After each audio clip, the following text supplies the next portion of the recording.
Mantan terpidana kasus pembunuhan Vina dan Eki, Saka Tatal, dijadwalkan diperiksa di Bareskrim Polri pada siang hari ini. Saka diperiksa sebagai saksi kasus dugaan pemberian keterangan palsu yang melibatkan Aib dan Dede. Pada pemeriksaan Saka di Bareskrim, kuasa hukum Titin Prialiantini menegaskan akan membawa berita acara pemeriksaan atas nama Aib dan Dede yang relevan dengan pemeriksaan dan persidangan 8 tahun lalu. Direktorat Tindak Pidana Umum Bareskrim saat ini tengah mendalami dugaan pemberian keterangan palsu oleh Aib dan Dede dalam kasus pembunuhan Vina dan Eki. Penyelidikan dilakukan setelah para terpidana melalui kuasa hukumnya melaporkan Aib dan Dede dengan tuduhan memberikan keterangan palsu.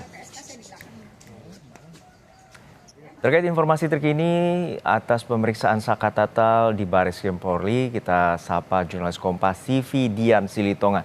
Dian, siang hari ini pemeriksaan akan dilakukan oleh tim Bareskrim Polri. Lalu seperti apa proses pemeriksaan dan apa saja materi yang akan digali pada Saka?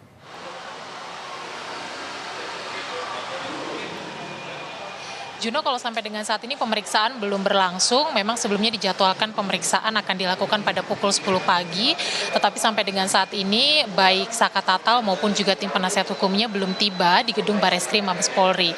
Jadi memang pemeriksaan tentu saja belum berlangsung. Tapi seperti yang kita tahu bahwa hari ini Saka Tatal diperiksa oleh Bareskrim Polri sebagai saksi terkait kasus dugaan pemberian keterangan palsu yang dilakukan oleh Aib dan Dede yang disebut sebagai saksi kunci dalam kasus pembunuhan Vina dan Eki. Karena memang lewat keterangan keduanya lah kemudian penyidik Polres Cirebon pada 2016 yang lalu menangkap 8 orang yang kemudian ditetapkan sebagai tersangka dan saat ini menjalani proses hukuman begitu ya. Nah, karena memang laporan ini adalah terkait dengan dugaan keterangan palsu yang kemudian menyebabkan salah satunya Saka Tatal harus menjalani proses hukum, tentu salah satunya nanti penyidik akan menggali keterangan dari Saka Tatal. Apakah pada malam kejadian Saka Tatal berada di lokasi kejadian atau tidak, seperti yang disampaikan oleh Aib dan Dede lewat berita acara pemeriksaan pada proses penyidikan 2016 yang lalu. Kalau memang Saka Tatal mengaku tidak berada di lokasi, tentu Saka Tatal harus bisa menjelaskan secara detail pada saat itu dia sedang berada di mana, kemudian bersama dengan siapa, kemudian juga melakukan apa.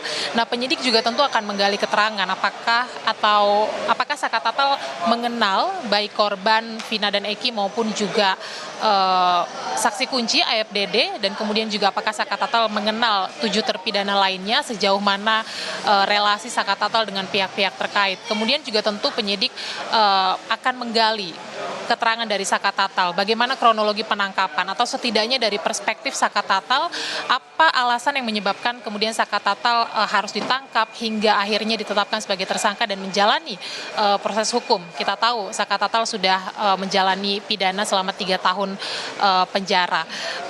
Kemudian juga seperti yang kita tahu, selain Saka Tatal diperiksa sebagai saksi hari ini, penyidik Bareskrim Mabes Polri juga sebelumnya sudah memeriksa 7 terpidana lain yang masih menjalani masa tahanan, baik itu di Rutan Kelas 1 Bandung maupun juga di salah satu lapas di Kabupaten Bandung, Jawa Barat. Dan tentu saja pemeriksaan terhadap saksi-saksi maupun juga para pelapor ini nanti akan menjawab apakah laporan dugaan pemberian keterangan palsu Aib dan Dede ini terbukti mengandung unsur tindak pidana atau tidak. Kalau berdasarkan alat bukti yang cukup, kemudian penyidik meyakini bahwa memang laporan tersebut mengandung unsur tindak pidana, tentu saja nanti Aib dan Dede ini bisa ditetapkan sebagai tersangka dalam kasus ini. Juno. Baik, kita nantikan bagaimana proses pemeriksaan Saka Tatal siang hari ini atau pagi hari ini oleh Bareskrim Polri. Terima kasih jurnalis Kompas TV Dian Silitonga.